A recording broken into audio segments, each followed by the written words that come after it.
Did Nothing Wrong Live, the show that cuts through the noise and helps you make sense of the chaotic information space around us. I'm Griff Somke, and with me are Jay McKenzie and Karl Folk.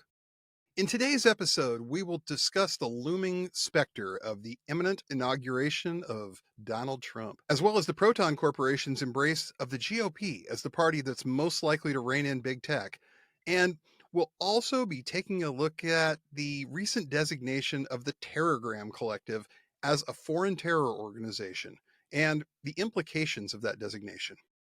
Keep listening to learn more, and remember to smash those like and subscribe buttons like Mark Andreessen thinking about Taylor Lorenz. Thanks for tuning in.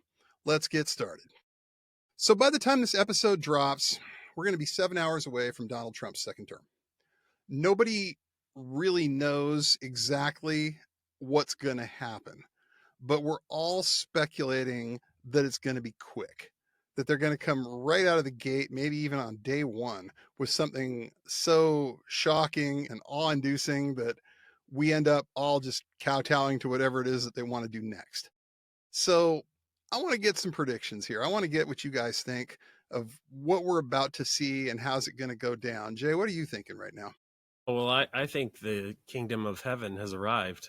Our Lord and Savior, Donald John Trump. He's going to save us all. QAnon was right. QAnon knew it. And the storm is here. The storm is here. No. He is the storm. And I'm really excited to see him start his third term. So that's where I'm at with this. Oh, dark, but probably roughly accurate. He is on record as being a big fan of Hungary's president for life, it seems, Viktor Orban, who is definitely the blueprint for what a lot of these guys want to do. The idea that they're going to stay in as long as they possibly can. They're going to keep changing the rules to benefit themselves as much as they possibly can. And the opposition's never going to win another election if they can help it. Yeah, well, I mean, realistically, they're going to try to grind us into the dirt. They are going to come out with a lot of executive orders, which have at best dubious legality, but I think sometimes they're just going to openly flout the law, and they're going to essentially say, catch us if you can, right. Stop us if you can. They're going to open up so many fronts at once that they're just going to try to overwhelm any opposition and hope that people just give up. So we can't give up, and we got to keep talking about it, and we got to keep fighting, and we got to keep putting our resources in the right places. But it is going to be bad, and it is going to be relentless, and they are going to want you to give up, and they want you to think there is no hope. But there is hope, and there is reason to keep going. It's going to be rough. It's going to be bad. Just get yourself ready for that possibility. Karl, you've been around a long time. You've been paying a lot of attention to what's going on with these guys. You've spent quite a bit of time studying the rise of fascism in one country or another at various times in history. Where do you think we are on that timeline right now? I mean, a lot of people I deal with aren't fully read in to the full breadth of like the actual thing that's going on here that Trump's a part of, but definitely not like the entirety of. And I think it's tough. A lot of people don't want to hear bad news, right? Yeah, and the reality is like this we're a ways down the right. And say what you will about Biden, there is a von Hindenburg reference here that I think, is accurate. And I think the doddering old man believing in norms and more concerned about his own legacy than the institutional breadth and power of a fully functional democracy. Right. There's an argument, right? And I think, knowing what we know about Trump 1 was very much a stutter and stop. We have opposition here. We have legal problems here. We have an optics problem. We've got, it was problems on every front. Right. This is not going to be that. And I have a real sense that because the Orban model has been so successful, because they've allied themselves so much with that sector of the international or the transnational far right, like that's the model we should expect. And like the brutality, the swiftness, the stupidity, politically stupid, all these actions, they won't win again. The point isn't the winning, because the winning's built into the end function of them doing the actions now. And, I think we see immediate executive orders that are meant to overwhelm our ability to parse exactly what has happened. I think there's a real chance that the full apparatus is really more rule by decree than the system that we understand to be based on three equal branches. Right, And, right. Looking at what some of these guys have argued for previously, like in the last 4 years since Trump was last in office, some of that goes as far as to say that basically the executive branch should have the power over everything, including like the FEC, all these different agencies, and then Congress really is not a thing in this model that they're preaching. And so, I think we should expect that they are going to try and build that in immediately, and immediately make it the norm that the president's going to sign 40 executive orders that all are massively consequential, whether they have to do with how we apply rule of law, to how states are fundamentally run. I think we're going to see immediate hits to at-risk groups. Yeah. That are pretty horrifying. Yeah, absolutely. And I think that, the goal right now is going to be to terrorize the population into acquiescing without doing anything. Right. And like Jay said, the goal we all have to have is to keep talking, keep a running record. Like I said today on social media, people need, at this point, to start making notes about things like who's getting turned away at the border when you hear about a high-level celebrity getting turned away. Who's getting turned away at the borders? Who's, gotten really quiet on social media? Things like that, and really start looking, because stuff is about to happen where people freeze up, where people don't know what to do, so they don't do anything. We're going to get to a moment where people think everything's lost, and that's just not the case yet. I don't think we're at a point where anyone can say this is the whole ball game, but it's Monday night's going to feel very long. It really is. And you brought up Biden and his legacy and how he's concerned, it seems, about more possibly how he's going to be, how he's going to be viewed by history, rather than stopping the immediate threat of what's going on, doing what he can to do that. And he gave kind of a farewell speech the other day. We're going to play a clip from that for you. I want to warn the country of some things that give me great concern. This is a dangerous and that's a dangerous concentration of power in the hands of a very few ultra-wealthy people. The dangerous consequences if their abuse of power is left unchecked. Today, an oligarchy is taking shape in America of extreme wealth, power, and influence that literally threatens our entire democracy, our basic rights and freedoms, and a fair shot for everyone to get ahead. We see the consequences all across America, and we've seen it before. His farewell address, President Eisenhower spoke of the dangers of the military-industrial complex. He warned us then about, and I quote, the potential for the disastrous rise of misplaced power, end of quote. 6 decades later, I'm equally concerned about the potential rise of a tech-industrial complex that could pose real dangers for our country as well.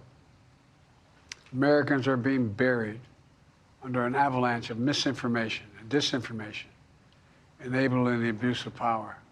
The free press is crumbling. Editors are disappearing. Social media is giving up on fact-checking. The truth is smothered by lies told for power and for profit. We must hold the social platforms accountable to protect our children, our families, and our very democracy from the abuse of power. He says a lot of very nice things there, I think. But I think I find myself thinking he could have done a whole lot more to stop some of these things he's worried about happening. Some of these people just don't seem to be able to comprehend at all where we are with any of this right now. They look at it and they say, well, I mean, we can vote our way out of this. And I'm really starting to wonder if maybe things just aren't a little too far gone on some level for that. But these are people who are creatures of the institutions that raised them, essentially. They can't really get their heads out of that. I mean, I think Biden, he's from a different world, right? And like a lot of the Senate is, like Congress itself is there. And so, like, I don't know, this whole idea that the institutions will right the ship if you present enough information is one thing. But when you don't present any information, you don't message in any kind of way, and then your final words are like, there's a big threat embodied by the guy who won and his pals. Yeah. These are the things that you come into office on. And, yeah. If you come into office with what he said in part in his final message, and you do any of the things that he said were a threat, like if you work against them and show concrete efforts to stop those things, you win elections going forward. Like, the thing is, for me, it's so galling that they know what the answer is to winning elections. They know what the winning message is, but they also know that doing it means totally restructuring themselves and readdressing the way that they deal with money. Right. And that's, they know. Accepting some pain, and they're not ready. Well, no, they're not. Well, and exactly.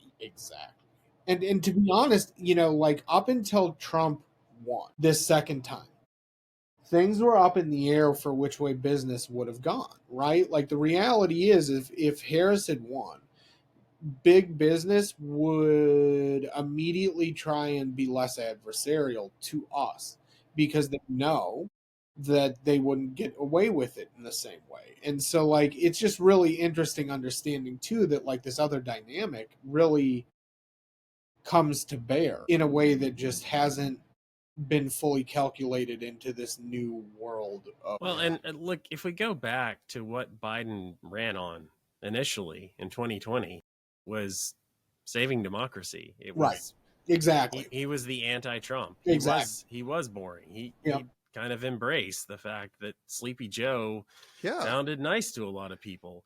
And they knew from the beginning, the threat was real. They understood it. They were aware, and they just didn't do enough. They just didn't do enough. And, it's all been theater, right? Like, up until the couple times now Biden said something honest, like that Trump's a fascist initially, and then now saying this, that like oligarchy is coming, when the reality is it's here. It's here. It won the election. It's too late. It won the election.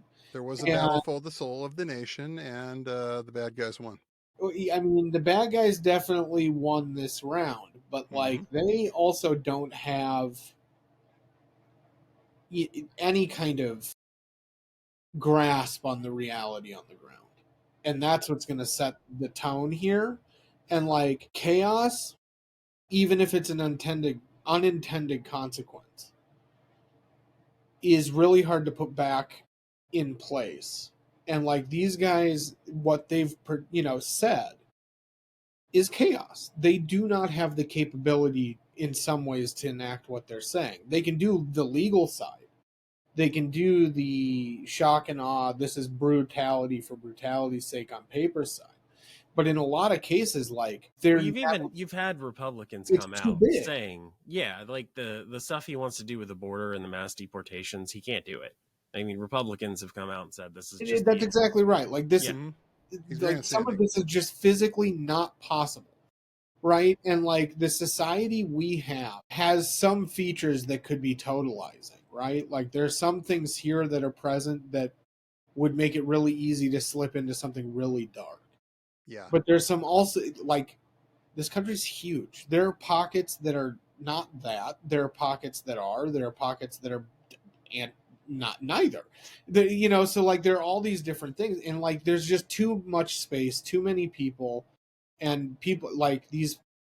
The Republicans are going to do extreme damage, and they're going to try and scare the bejesus out of every one of us. But like They can't get everything. they And can't get everything done, and they could have been. I think the thing that for me has been really upsetting about all this with Biden, with all of it, is so much more could have been done prior to right now to mitigate some of these harms, and we just didn't see any of it. And they, like you said, they've known since 2016 that this was the thing, and that there was an existential risk here, and like just understanding that alone, and then doing what he's done in his last act being this theatrical, you know, equal rights amendment thing is horrifying.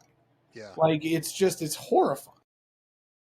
But I think to put some amount of context on it, the Orban model is absolutely the way they're going, Yeah. and it's worked. Yep. Orban's term started in 2010. He's had 15 years to consolidate power. Did not happen overnight. It did not happen in one term. It was slow. It was systematic. It was taking out the courts. It was removing the press, and there were starts and stops, and some things worked and some things didn't. So look, 15 years is a long time, and Trump had one term which, like you're saying, Karl, it was chaos, but without any forethought. They didn't expect to win. They just didn't, and you could tell, especially that first year when they tried to gut and then remove the ACA. Like they didn't have the votes because they hadn't done the legwork. They didn't have an alternative. They cut taxes for the rich, and they just barely got that over the line. And that was the one thing, the one bill they actually did, and everything else was executive orders and losing. But you've got a guy like Stephen Miller, who was in the White House for 4 years, one of the few who actually didn't get fired. Yeah, who survived. Yeah, right. Because it's rare. I mean, Trump rules by chaos, but he also plays one faction against the other, and that's common for him. It's common for fascist regimes, but it means that you have a guy like Stephen Miller. He was in the White House for 4 years. He had 4 years to think about it and plan what another 4 years would look like. And now they're coming. And yes, they're gonna they might put out 40 executive orders, and maybe 1 or 2 or 3 of them will work, and the rest are just meant to scare the shit out of you. Exactly. And that will have an effect on some people, understandably. And so it's coming. They've had time to think about it, but they cannot do everything all at once. They cannot, even if we're thinking about, and we've talked about this, what comes next. If they're thinking about what comes next, maybe it's Trump. Maybe he doesn't run again. Maybe he's too old. I mean, maybe the laws change. We don't know what's going to happen. Yeah. But if they really want to enact everything that they're hoping to do, it's going to take time. And look, we can do something about that. It is not a foregone conclusion that they win. It is just, we're sitting here telling you, here's what we think is coming. Here's why. And I mean, I think all of us agree the press just aren't ready for this. No. Well, they're ready, but not for being informative. And they're going to get played by the Trump people. You're going to have Trump's people putting out conflicting statements that are just meant to, well, this statement by this official is going to run for this paper and with this narrative, and this statement, which is completely contradictory, is going to work for this paper. And they know what they're doing. Like this is they know how to play the media. They know how to find people who rely on sources and be a friendly source who sometimes reveals a little bit of damaging information, but it's part of a bigger goal. This is a bigger game. Yeah. Exactly. No, and that's just it, right? Like with any kind of hybrid model of the sort that we're kind of dealing with now, right? Like whether it's complicity in the sense that like they planned to work together, or it's complicity in the sense that they make money hand over fist, so it works for them in the way that it needs to, the outcome's the same, right? Like that, and that's really the issue. Like I think a lot of people get bogged down in like, well, but this or this feels really, how could media do this? And it's like it's not really, it's the financial incentive, not the social incentive. And so like when we're dealing with all of this too, like the lens we're getting, like Jay's getting at, right, is so clouded by this bizarre both friendly economy between the sources and the news, but also the way that like now the White House is friendly to the media. You know, you get into a specific kind of situation where the media is going to look and feel a lot like it has. It's just not me. It's just not news in the way that we've understood it, right? And I think that no one who's ever exclusively lived in a robust democracy with a functional press understands like what it actually looks like when the media doesn't function to inform, but to disinform and disengage. And that's really my big fear. Like we've already seen it from a lot of the media is that it's not an acquiescence exactly, it's a, we're just going to make it work for us because it's good for our bottom line. Right. And Right. that normalizes it and it decontextualizes stuff and breaks apart like really crucial stuff. It does. And speaking of the bottom line, speaking of people who were making things that were crucial and we thought were absolutely important, and they apparently took a look at the bottom line and said we just can't stick up for this one. And the Proton Corporation, the makers of fine privacy focused products that a lot of you use, such as Proton Mail, Proton Drive, Proton VPN, they decided to absolutely beclown themselves in a series of Blue Sky posts, which they later deleted. Unbelievable. Because, yeah, it was Yeah. unbelievable. And they didn't even like cop to the idea of, hey, y'all, we fucked up. It was like, yeah, we're going to praise the tech bros. We're going to talk about how the Democrats just had the chance to make this work, and the Republicans are going to be the ones that crack down on big tech, like we're seeing right now. And it just, where are these people going besides we know what side of the, we know what side our bread is buttered on. We know we're not going to make any money or any significant headway in this market by pissing off, the bro oligarchs. It's time to go along to get along, because that's how this feels. They can't really possibly think that the Republicans are going to be the party that reins in big tech. One has to assume, right? And like the way that it was done, the way that people talk, like that they talked to people and Right. then deleted things. I mean, it doesn't read like anything else but kind of standard right wing operating procedure. Mm-hmm. This is what they do. This is what right wingers do when they want to say something and they catch too much shit for it. Sometimes they pull it back. And in this Yeah, case, their core audience doesn't want to hear this right now. Their core nope, audience is not the people that are, about to take over in Washington, D.C.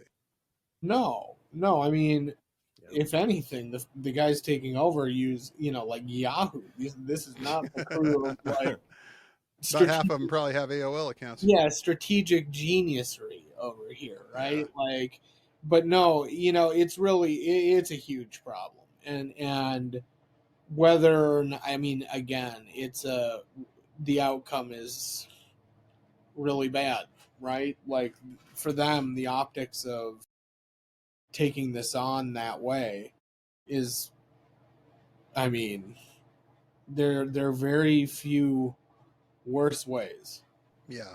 Yeah. than that. This is the way that they have chosen, like a lot of other larger corporations. I mean, we've seen, Facebook probably being Meta, probably being the most prominent example of this, where they've not only scrapped their fact checking, they've decided that it's okay to, say that trans people are just mentally ill now. It's okay to use all kinds of, one would say hate speech about people we don't like anymore.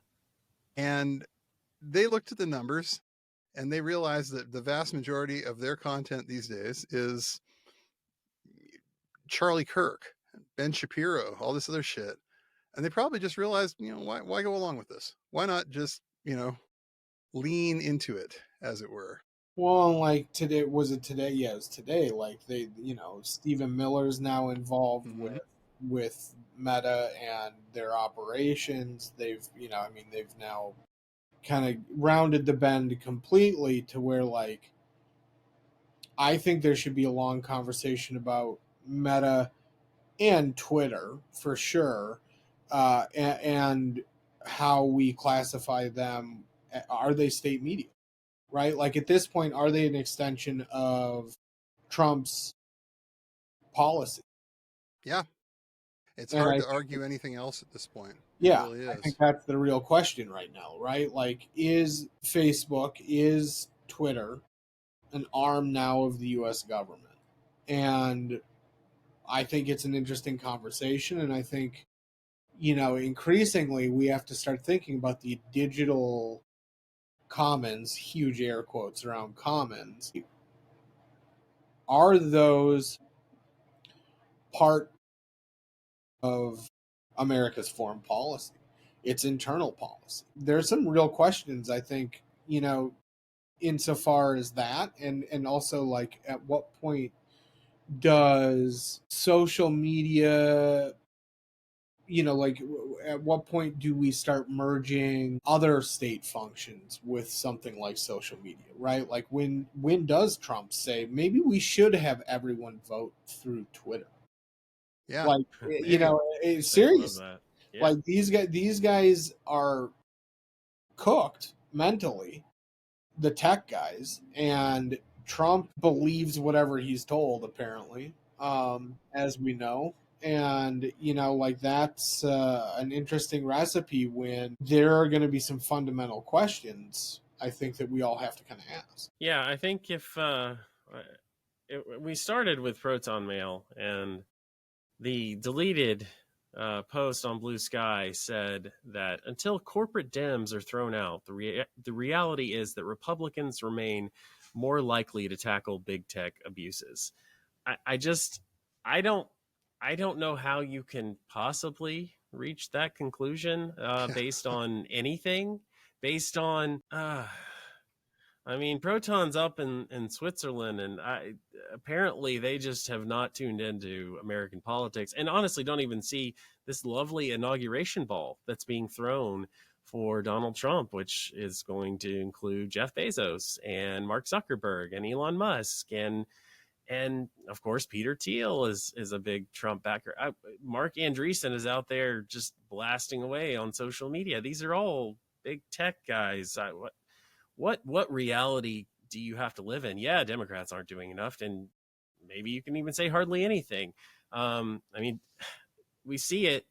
I mean, even today, the Biden administration spent 4 years trying to ban TikTok, and they finally got it, and we were finally over the line, and the Supreme Court upheld it today, and now they're punting to Trump because they just have no courage. No. There is no courage for their convictions. They're just not willing to do it. Maybe because they're afraid they're going to lose too many voters. Maybe they're afraid it's going to anger Trump and make it worse. I don't know, but they're just like, this was a central part of what the administration was trying to do, and national security has to matter and come first, and then they just say, nah, never mind, Trump can figure it out. I mean, it's spineless. It's so, like, it Democrats clearly need some different answers and need some courage, but Republicans and big tech, what Yeah. where are they going to rein that in? Trump is currently building, I mean, Axios is reporting he's building a $500 million war chest to do, who knows? Whatever he wants. Yeah, target his enemies. It's not like he needs to run again. Seriously. No, but Why? the biggest contribution, even the biggest backers of this fund are crypto guys and tech guys. Well, yeah, and I mean, and that's coming on the heels of the reporting that they're doing this crypto, like, national crypto fund, right? And, like, these guys are about to, loot the country. and turn it all into crypto and walk away. You know, I mean, that's really the reality. Is like this is much less a presidency than a heist, right? And like we're all the marks. Well, it's And the ultimate rug pull. yeah, You know, it's the idea that we're going to get everybody invested in our coin, our shit coin, and then we're going to pull it out and leave you all to deal with the fallout. They're going to do that at scale. Yeah. That's well, how yeah, this no, feels right now. NFT presidency. Here we come. Yeah, well, it's seriously. yeah. I mean, that's kind of how it's always been, though. Trump was a meme, you know, to start, right? Like Trump, Mm-hmm. you know, truly memed himself into the White House in some ways, and then why, you know, I don't know why no one thought there would be you know, some huge component to this that's very bizarre and surreal. And you know, like these tech bros have a very clear plan, and the oligarchy itself took some cajoling, but they're going with it, right? And like, I don't know, we're in such a precarious situation with someone like Trump, where he's such an empty vessel, and you've got guys who have actual true plans, Heritage Foundation, the Federalist Society, the Tech Bros, whoever. You know, like there's really very few avenues that Trump won't walk down. And the one that he's chosen now with the tech bros, I think offers him something that he didn't have the first time around, too, which is an ability to say, look, we're all crooks. Yeah. We just do it different ways. And let's figure out how to basically sell this off for parts to our friends and ourselves. And when you have that kind of energy, I mean, this is the same constellation of thought, let's say, that was around the fire sale of the Soviet Union, right? When American venture capital stepped in and said, we're going to Americanize you, and gutted them like a dead fish. And, Yeah. you know, that seems to be the plan here. And it just happens to be that the only venture capital that could put up the money needed to do the thing is Silicon Valley and a select few of the wealthiest people on the planet.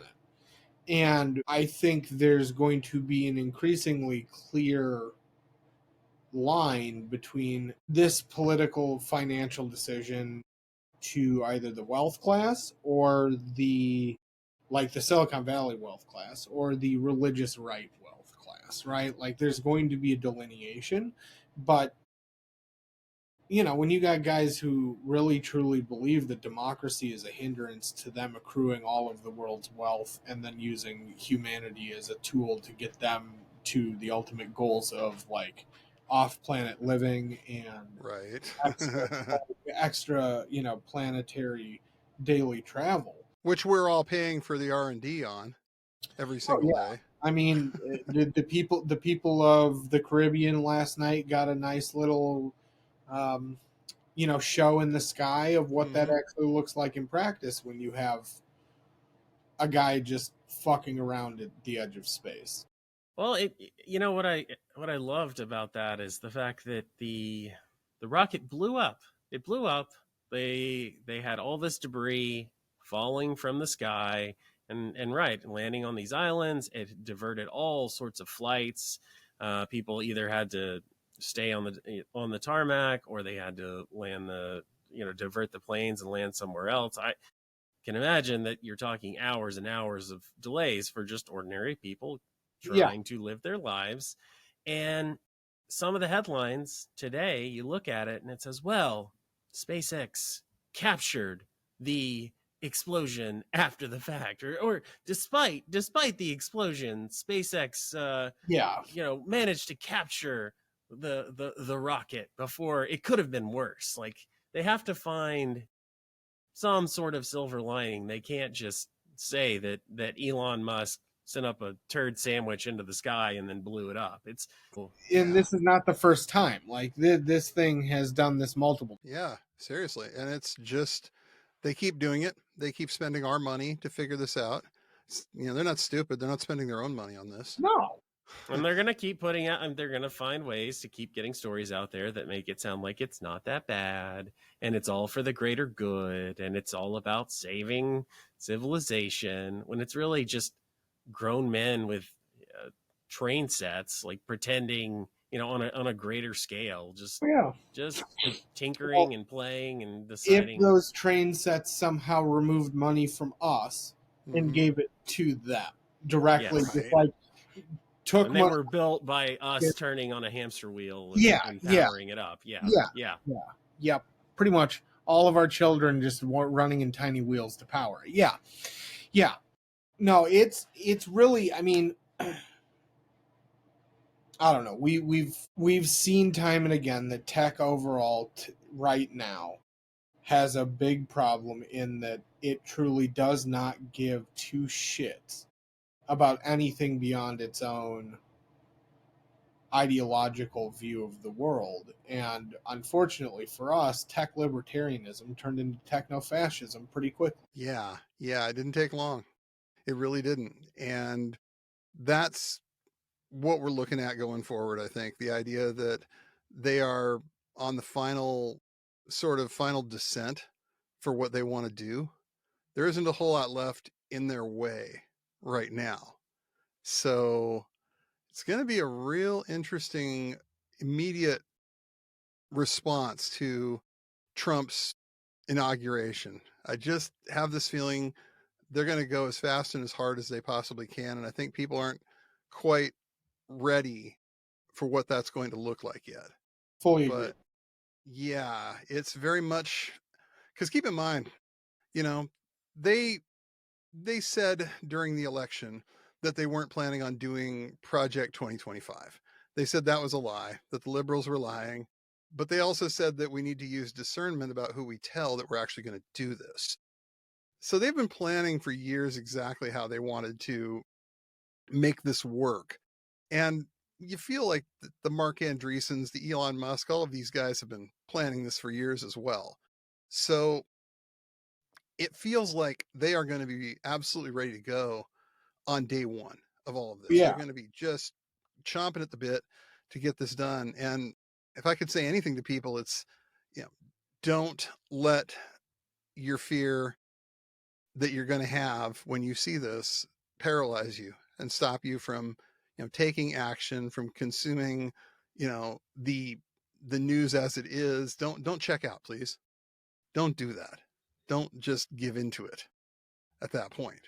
No, and it'll feel a lot easier to do that because this is going to be a pretty overwhelming period. But absolutely, the reality is, like, there's something radical in finding your own joy in moments where shit's really bad, and this is one of those moments where, like, you don't need to consume every moment of every one of the darkest days or hours or weeks from this, and you're going to get through it just fine without consuming every second of horror. And like you also need to do that so you don't check out, right? If you consume it all the time, the intention is to make you check out. And like, that's literally the goal, is to overwhelm you so fully that you do not decide to go further with consuming it or interacting with it. And you can't do that if you want to get through this. So you're going to have to just know that there are going to be limits to what you can take. Right. There was one more development that happened this week. It's very interesting, and in some levels it was a long time coming, but it raises a lot of interesting questions. The US government finally designated something known as the Terrorgram Collective as a specially designated global terrorist organization. And the Terrorgram Collective is not a membership organization in the same sense as, say, the Proud Boys or the Atomwaffen Division or anything like that. It's basically a collection of like-minded, what we refer to as accelerationists, people who want to see the world burn and are prepared to take action in order to speed up the end of society because they believe that a new world will be built out of the wreckage of this. And there's no membership cards, there's no dues. They very definitely operate on a leaderless resistance model where everybody knows the plan, everybody just knows what they're supposed to be doing to make the plan go forward. But the US government has now decided to designate them, like I said, as a global terrorist organization. And now they can charge American citizens for interacting with and providing any kind of material support to this group. They are now in the same category as ISIS or Al Qaeda or Hezbollah or the Russian Imperial Movement, which, come to think of it, probably has a certain amount of crossover with these guys. Yes.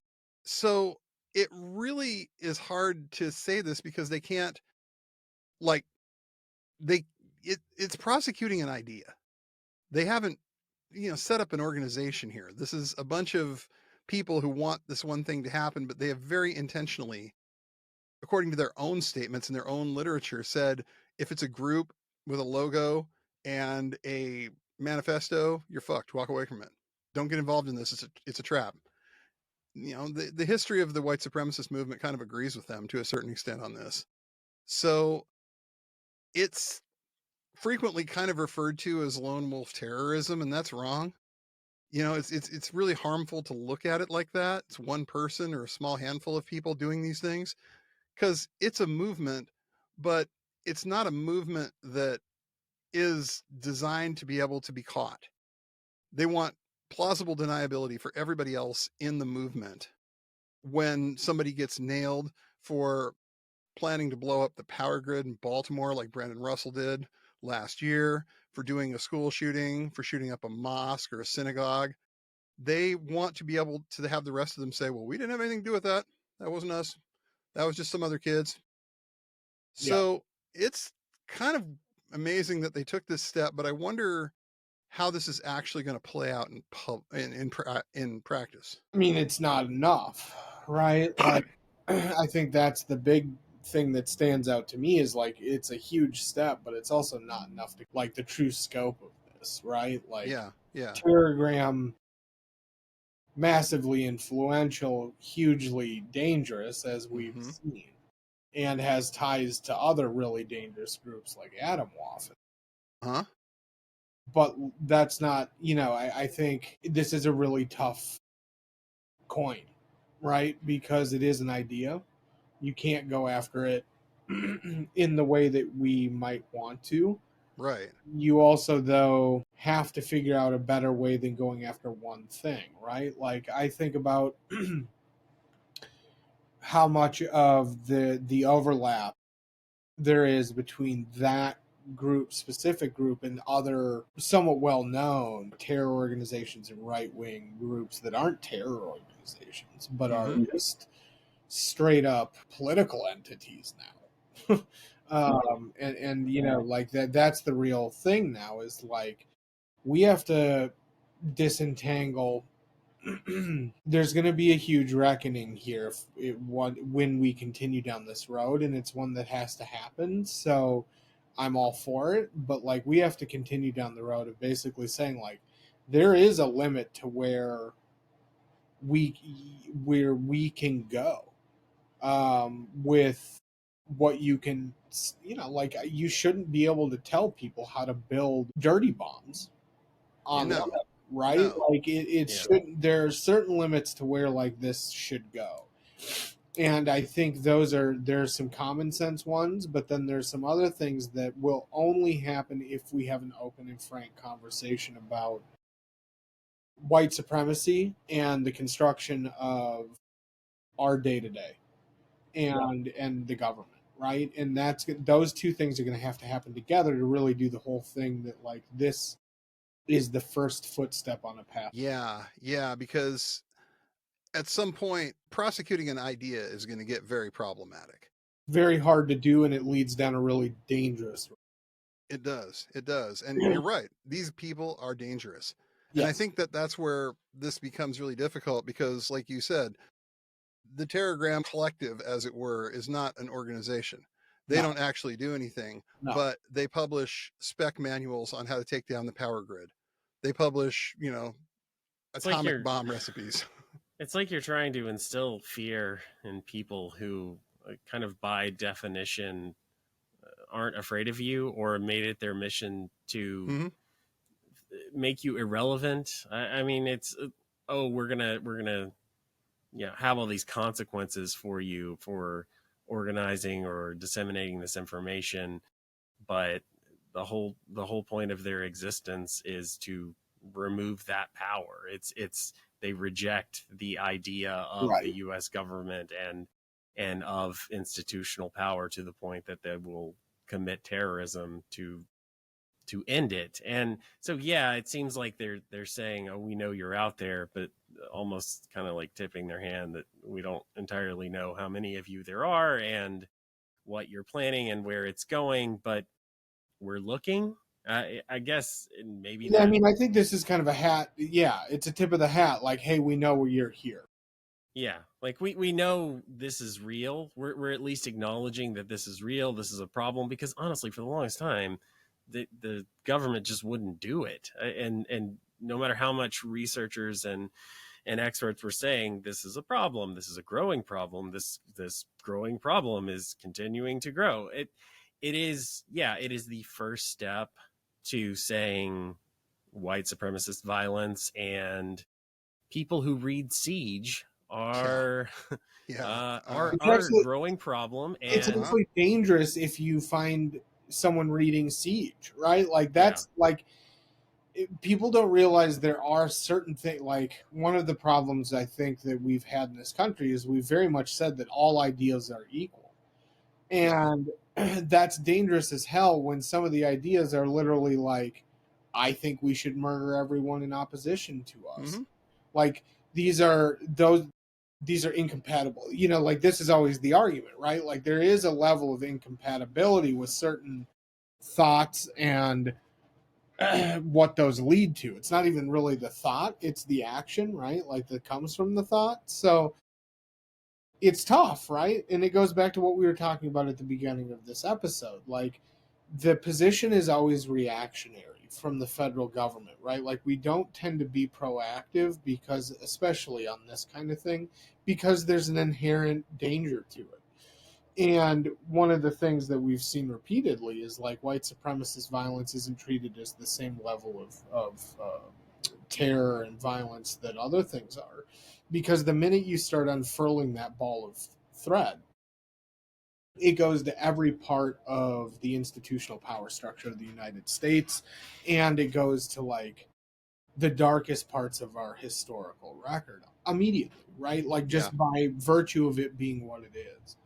And then, and they've been afraid of the backlash for so long. Yeah. They've been afraid of what Fox News or Ben Shapiro or anyone on the right is going to say about it. But it at a certain point, look, like, especially, I think it is kind of a fitting send-off to the Biden presidency to say, we're aware of this, and we know that this could get a whole lot worse, but we have at least dedicated some amount of resources and people to dealing with this, and it's not going to be ignored. And it is a little hopeful. It doesn't have a whole lot of teeth behind it, but it's still not nothing. No, and that's true. I mean, those are all true things. It's just this is the bigger conversation, right? And like the reticence of anyone to talk about the actual problems, right? Like George Floyd, the reaction to George Floyd, the reaction to Obama, you know, these are all things that come from the same place, and that's the inability for the party to say, look, white power was the law of the land in this country until minutes ago in history. Right. And the reality is there's still vestiges of it all over, and we haven't gotten rid of that. No. And you know, it's much easier to take the medicine after that conversation than not having it and having a presidency now looming over us that is that white power embodied and empowered to do its truly its worst. One of the singular most, for me, just front and center issues that is never ceasing and how much it enrages me is this inability to talk about the big elephant in the room, pardon my stupid pun, but like, which is that, like, white power, if you have that conversation and you do it correct, you open the door to the new world that you've said is constantly one election away. And they've constantly negated opening that door because of that fear. And it just, those band-aids have to get pulled off, and they needed to be pulled off decades ago because it set the stage for where we are today. And that conversation turns into an economic conversation. It turns into every one of the tough conversations that the Democratic Party hasn't wanted to. And frankly, if they want to win, they're going to have to take on that conversation the whole way, top to bottom, and really make a stance that actually aligns with what Biden's saying, right? Which is that, like, the goal, there are people who have goals outside of what society has said is the norm. And that goes for Terrorgram as much as it goes for the Republicans he was talking about. Yeah. And, like, you know, for both of those problems, it's a similar fix, which is having some fucking spinal column. Yeah. And standing up and saying, look, we're going to do this, and we're going to plant a flag, because believing in nothing has gotten us nowhere except back. Yeah, it hasn't. And it's like you said, we could try fighting back. We could try accepting that the things we say about fascism and what these people actually are, words have meaning. People hear words said and they think, oh, well, that actually means something. And then it turns into just kidding a couple days after the election, or we're going back to colloquial, what hail fellow, well met. And we're past that. We're over this.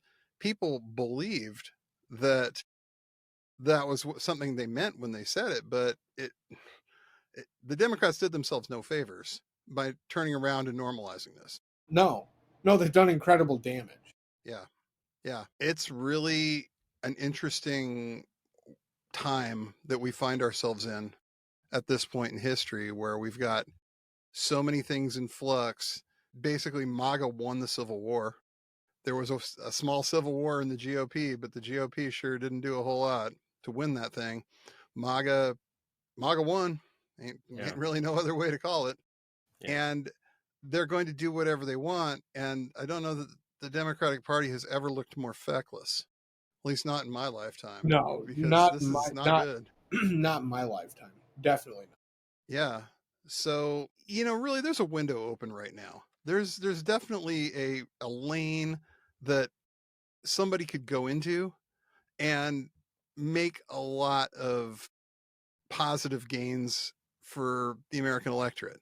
Somebody could go in there and really do some great things.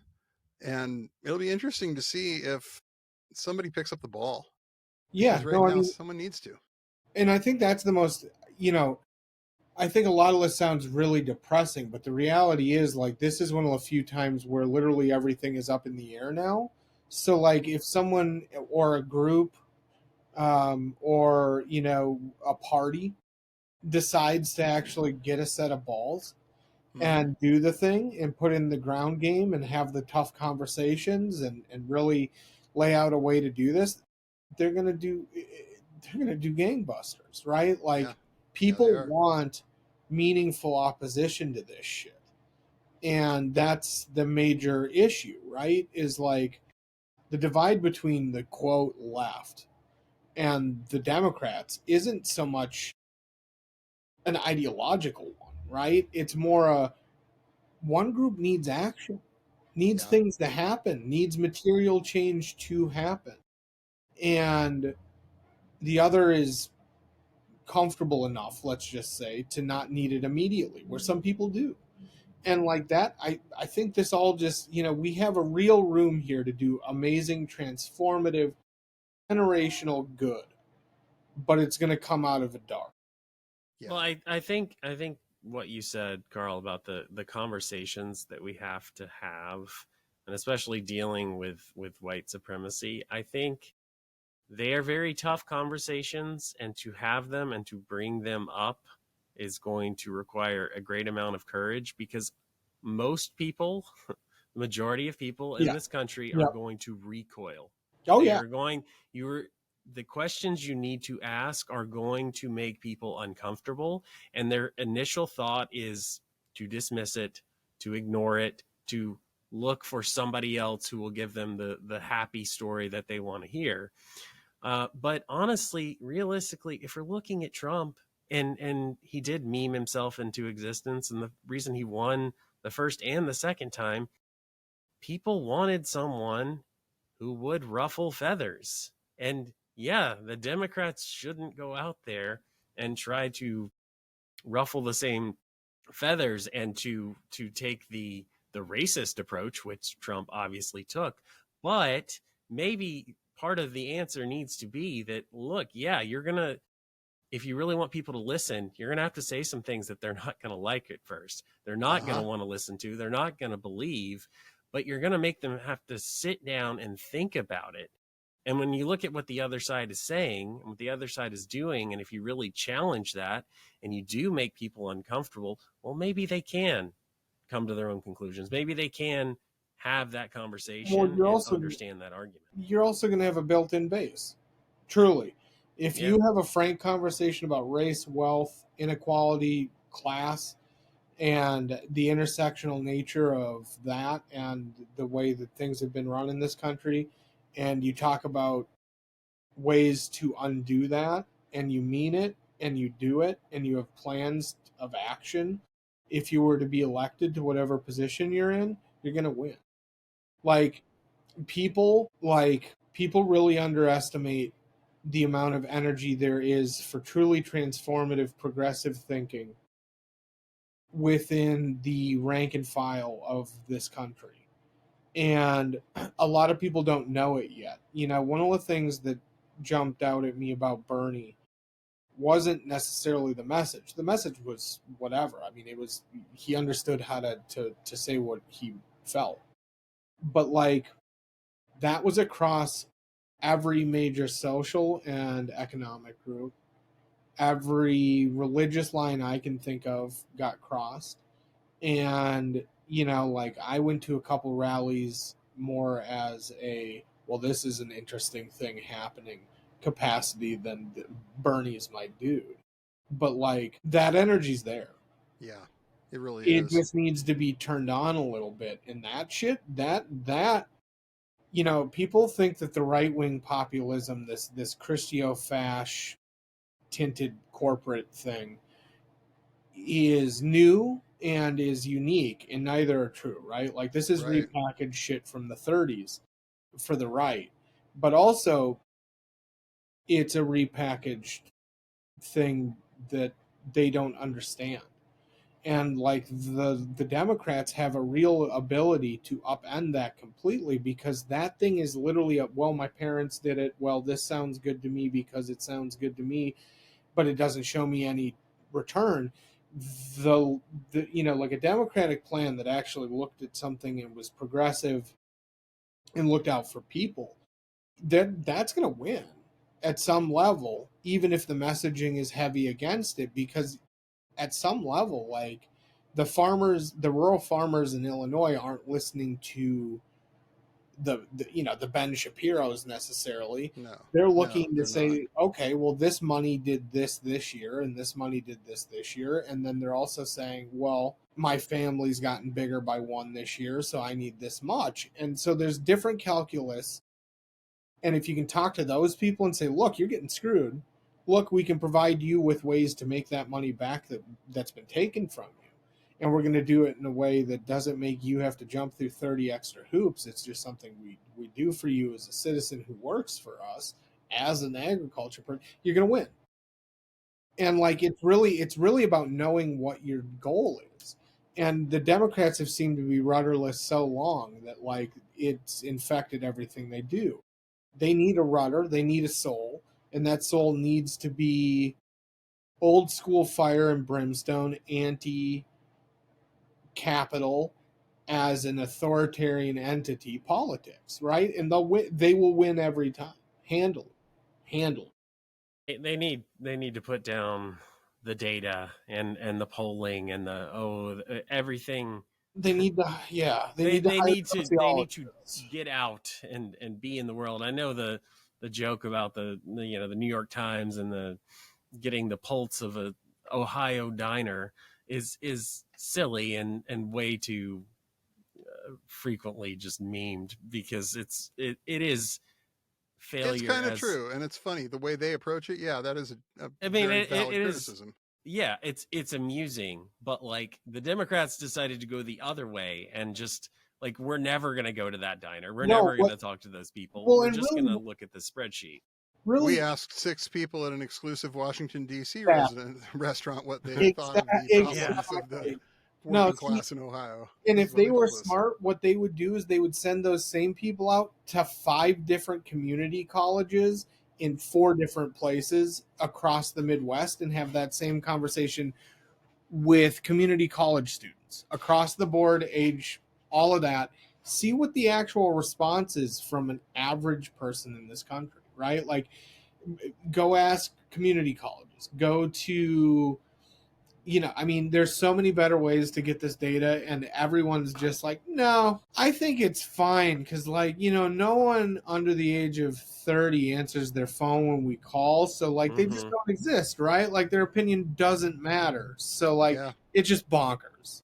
And everybody does this now. Everybody just has checked out of that whole demographic, and it's like, no, it is pollable. You could find out what these people think, but you're going to have to get off your ass. And you're going to have to go out into the real world and find them and ask them that question. Well, and not just ask them one word or 1 point answers. Like, what do you think about this? Like, what do you want in life? What's hard right now? What's easy? What's good? What's bad? What do you want to change? What do you like? And then you have to extrapolate based on those answers, not, figure out, well, let's get you in a room and look at this ad, and you tell me which, do you like this one better or that one better? This is where the purely quantitative side killed people, right? Like, they're looking at numbers, they're not looking at like feeling and phenomenological data, right? And like, my argument has often been with the Democrats, like they have very good, when they want to, data analysis. What they do not have, that the Republicans somehow got, and I don't know how, is the real world phenomenological, this is what people are feeling on the ground data.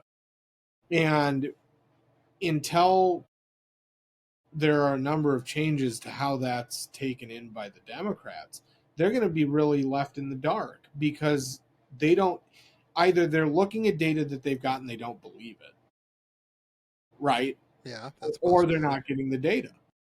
Right? Yeah. Like, there are very few options here. They don't like it, they're not seeing it, or they truly just don't know what they're seeing. They don't get it. Well, and how is it that Trump told a better story, and that the Republican... I think it's the simpler story, right? Like, I think that always wins. It's not a better story, it's simpler. And Trump's story always comes down to like 2 or 3 base things. It's people, places, things. That's it, right? Like, the guy doesn't have a big repertoire. He's immigrants, Mexico, other places, shithole countries, quote unquote, and things. Whatever that thing is, that object of his ire, desire, or whatever. And like, that's all it's ever been for them. Their answers always come back to those things, right? Right, and it works. But what's the Democratic response? What's the Democrats' cohesive narrative that is going to inspire your life? Your life has gotten markedly worse over the last 25 years because of the craven want and unabashed greed of the wealth class. And we made a mistake in thinking they were fair actors. We enabled them, and we shouldn't have, and now we're trying to undo the harms we've done. Yeah. I just wrote that on the fly. Fuck it. Go print that. You put that out as a Democrat, and you're going to be fine. Like, get the fuck out of here. Yeah. Somebody hire this guy. Not Somebody the hire things this are guy. bad. Please Vote don't for hire. us because we won't make it as bad as the other. Well, It's or like, you can't come do on. that. What you do, so like the Republicans have some rhetorical tricks that they've deployed, right? That they just use, and everything then kind of works for them because they create systems of thought and narrative. But like that works because they have simple answers. Oh, you got poor. The brown people took that from you. Oh, you did this. The brown people did that to you. You did this thing happened to you. Oh, it's because the LGBTQ folks got to go use the bathroom of their choice. Like it's really simple answers, stupid, simple answers. And I think we talked about this a couple weeks ago on the show. Like the reality is, we have a simpler response, which is you got poor because those people, we can name them, got wealthy. Yeah. You got poor because this one thing happened. And fuck the politics of it. You literally just hammer wealth. You hammer how wealth and conservative like thought has merged into one thing, and you just do that shit. Like that's not hard to do. And like it's what the Democratic Party won on for literally 60 years. Yeah. And like Yeah. in Minnesota, for example, the Democratic Party had incredible power because they lived up to the values of every person in their community. Not because they were like means testing their messaging against a fucking focus group, but because they were talking to a bunch of people in their neighboring towns, because a bunch of them were farmers and they all lived in places where it was like, oh, I saw so and so at the market. That is a smaller world, yes. It's a world that won't exist again. But it's based on understanding the people you're working for as an elected official, and when you do that, you understand the story. And like that's the thing that they've been missing, either intentionally or unintentionally, and it gave the right the ability to outmessage them. We have a historic ability to outmessage the right at every turn, and not with some technocratic long form bullshit, but with really simple truths. Like the government has fucked up. The wealthy want you poorer. You do not do any good to them unless you can work. And you deserve dignity. Like shit, you go back to just the dignity aspect for the Democrats that they once apparently had the market on, and you look at that, and these are winning arguments. Like the politics of dignity and bettering people, that wins. Just back to basics, folks. Your message, like if you make people's lives tangibly better in your term, people will be fond of you. Yeah. And it's not that hard to do. It No, really isn't. no, They can come out and tell that story, and it won't take all that much. no. And you get the benefit of the network effect of people talking about it. Like these are easy wins. Fuck. Well, hopefully they listen. Hopefully this is something they think about, because, man, I don't want to do this again. I don't want to go through another one of these again. It's just, I don't think we can. Yeah. We'll be lucky if we survive this one. Yeah. Being real. Yeah. And if we do, we have to somehow hope that we've actually learned something from the experience and not go back here again. And I think that really starts with, like you said, Karl, the Democrats learning to tell a story that is much more compelling, and it's right there for them. Well, and shit, they just need to listen to the story that's already being told. Like, fucking copy this homework, for fuck's sake. You have literally 300 million people being like, look at our homework. Literally just copy it. Mm-hmm. You will be fine. And they are just like, well, I'd rather pop Xanax and drink champagne over here with my friends who are telling me you're crazy. Like, fuck. Or you could tell people the story that they already know to be true in their hearts. Yeah. You could do that. You can, and you know what? It's an easier story for you to tell because it's the fucking truth. Yep. Yep.